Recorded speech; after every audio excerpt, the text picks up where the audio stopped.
Hello guys. तो सबसे पहले हम एक बहुत इम्पॉर्टेंट टॉपिक देख रहे हैं जो कि आईसीएससी के चैप्टर नंबर 4 का है। It's a very important topic जिसका नाम है critical angle and total internal reflection. तो सबसे पहले तो हमें ये समझना है कि क्रिटिकल एंगल और टोटल इंटरनल रिफ्लेक्शन ये कॉन्सेप्ट कब हमें दिखता है, जब भी लाइट डेंसर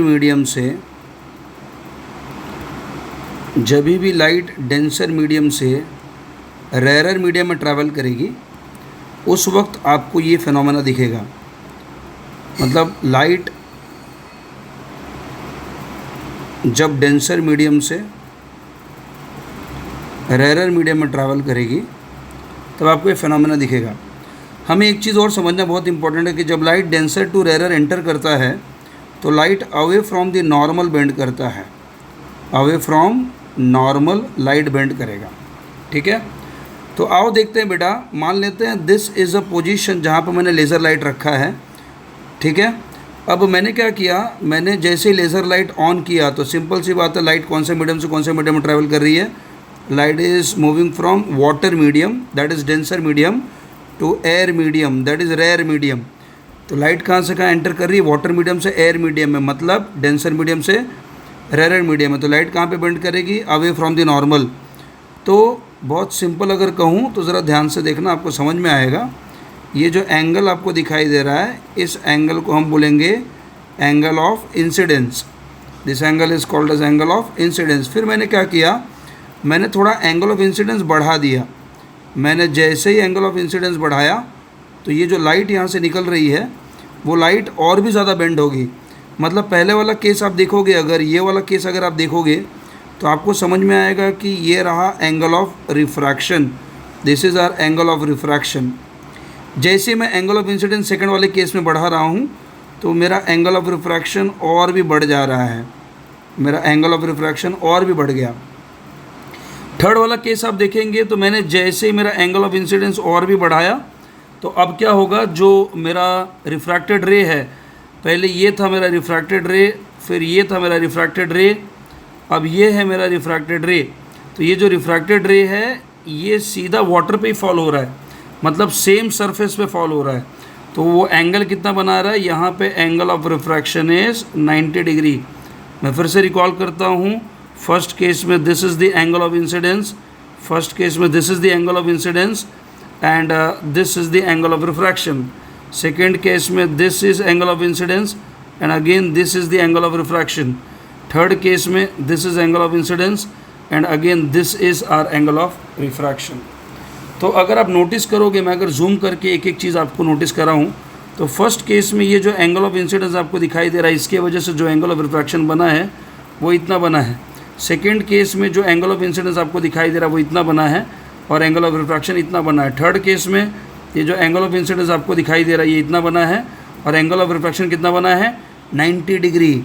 सबसे इम्पॉर्टेंट चीज़, जैसे ही आपका एंगल ऑफ रिफ्रैक्शन 90 डिग्री बन गया,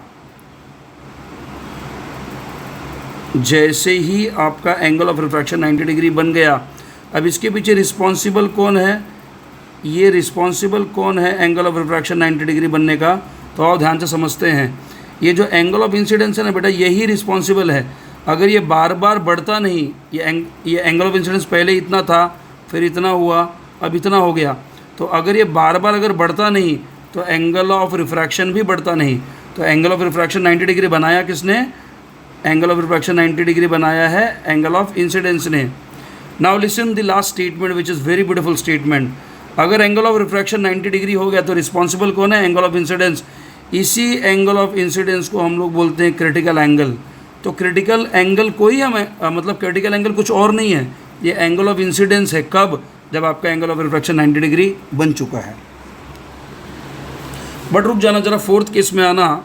अगर मैं एंगल ऑफ इंसिडेंस बढ़ाना ना रोकूं और मैं एंगल ऑफ इंसिडेंस लगातार बढ़ाते ही चला जाऊं तो अब जो लाइट वाटर पे गिरी थी अब वो लाइट वाटर के अंदर आ जाएगी। जैसे लाइट वाटर के अंदर आ जाएगी मैं बोलूँगा कि अब लाइट अंदर आ गई है, मतलब अब ये रिफ्रैक्टेड एंगल नहीं है, अब ये एंगल ऑफ रिफ्लेक्शन है। And this entire concept is called as total internal reflection. This entire concept is called as total internal reflection. ये बात बहुत इंपॉर्टेंट है, हमेशा याद रखना। जब भी आप प्रिज्म के बारे में स्टडी करोगे तो आप हमेशा नोटिस करोगे कि अगर लाइट एंगल ऑफ इंसिडेंस बना रही है and which is greater than our critical angle, अगर एंगल ऑफ इंसिडेंस लाइट बना रही है which is greater than our critical angle, तो टोटल इंटरनल रिफ्लेक्शन होगा। ठीक है, हमेशा इस बात को याद रखना। जैसे अगर आप यहाँ पे केस नंबर 3 देखो और केस नंबर 4 देखो तो आपको समझ में आएगा कि केस नंबर 4 में लाइट इसीलिए अंदर आई है कि मैंने ये जो एंगल ऑफ इंसिडेंस था, मैंने एंगल ऑफ इंसिडेंस को और भी इंक्रीज़ कर दिया है, मैंने एंगल ऑफ इंसिडेंस को और भी इंक्रीज़ किया है।